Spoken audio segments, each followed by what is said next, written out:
Hello friend, welcome back.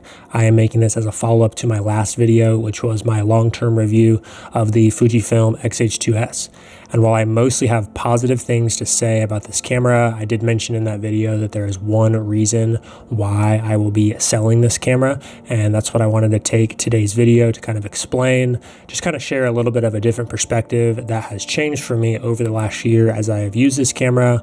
I imagine there are others in a similar place to me, and so I hope that this story would resonate in some way and ultimately help you out if you are in a similar boat when thinking about what camera you're going to buy next. This story starts when I first got the Fujifilm XH2S. I was thrilled with the image quality and all the improvements Fujifilm had made. I remember thinking how content I was with this as my A-cam, especially coming from the X-T3 that I had used for several years, and I could not wait to use the XH2S on upcoming projects. Over the past year, I dove headfirst and began using this camera for everything. As you guys heard in my review, I love it and have had the best time getting to learn all of its little features and odd quirks. Fast forward to last fall, and I get a text about a potential project. It was quite an exciting text to get. It was a travel job, over 10 days long. I was asked about my interest in DPing and if I could work with a tight timeline, as the previous DP had to drop the project last minute due to an emergency. It essentially consisted of filming a set of music videos for an artist that was gearing up to release a new album. We chatted, and I was feeling quite excited by the direction. I was available, and the project seemed right in my wheelhouse. This is where things got interesting. After continuing to chat about the details and scope, the director asked me about the gear I own and additionally my comfortability operating the Blackmagic Ursa 12K. This was the camera that they had been using on previous videos with the artist, and they were looking to keep the look consistent and their post-production workflow the same. In this moment, I was faced with a dilemma.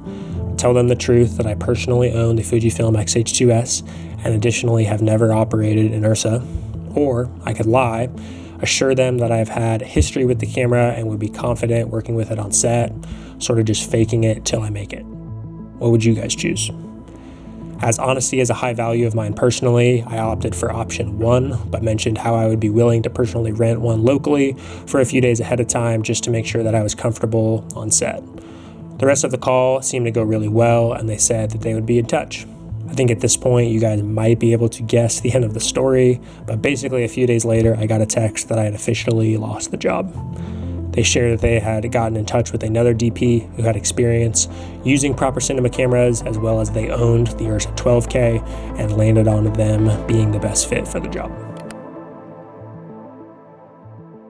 And that, my friends, is why I will eventually sell the Fujifilm XH2S. It's not because of the autofocus, it's not because of the IBIS, it's not because it's a crop sensor camera, it is because it is not a proper cinema camera.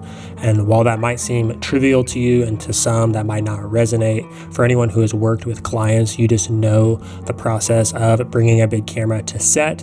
It definitely turns heads and it shows the client kind of where their money is going, and it just all around it looks more professional. Yes, there are also benefits to shooting on cinema cameras.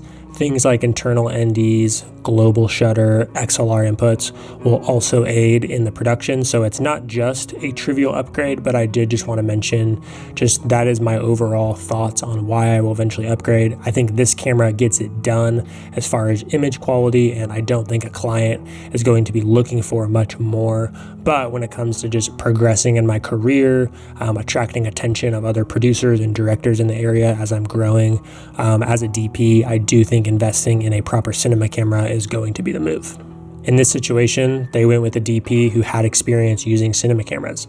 This DP owned and had used an Ursa 12K, and I can't help but think that I was looked down upon because I just own a mirrorless camera in this scenario where they were looking for a proper DP. In some ways, it does frustrate me that this is the scenario that a lot of working filmmakers find themselves in, but I think at the end of the day, it's not that big of a deal. I think as long as you kind of know that, that you're playing the game and that that investing in a camera isn't necessarily going to make your videos better. I think as long as you have that perspective and are kind of, investing in a camera as a business decision as your skills have appropriately adjusted, then I don't think there's anything wrong with buying a better camera, especially if this is your career and you're doing this full-time like me and you have no plans of slowing down anytime soon. Please hear me say that I am not advocating that you go out and buy a new camera. These are my thoughts, kind of where I'm at in my journey and also financial situation. I'm also not choosing to go out and buy this camera tomorrow. I'm kind of speaking to the future. I'm going to kind of wait and see what cameras kind of come out in the next few years. I think these companies are continually innovating. I hope to always provide a perspective on this channel that you can get great results out of what you have. Often budget gear, you can often spend less than you think or what you see other people using to get really great results. So guys, please keep that in mind as you're listening to this, as you're considering. I'm definitely not advocating for you to go out and spend money that you don't have. Please don't go into debt. I'm a firm believer that you should pay for things with money that you have. And so please be wise when you're making a financial decision like a cinema camera. Well, I know that my story might not be true for everyone, and it's definitely not true across the board for all filmmakers. I hope that this video would resonate with you in some way if you are in a similar position. I think a helpful in-between step that I'm considering is actually renting a camera for an upcoming shoot.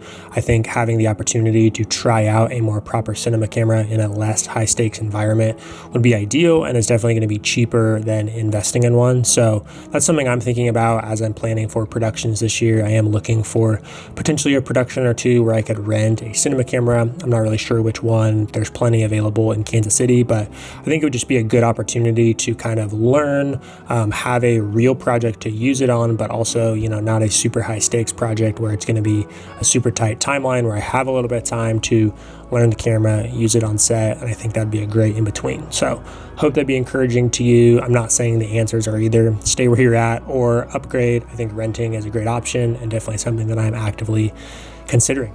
That is going to do it for this video. I am not sure how long we have been rolling for this point, and this was more just a talk to camera style video. So I hope you enjoyed it, and I will see you guys in the next video. Peace.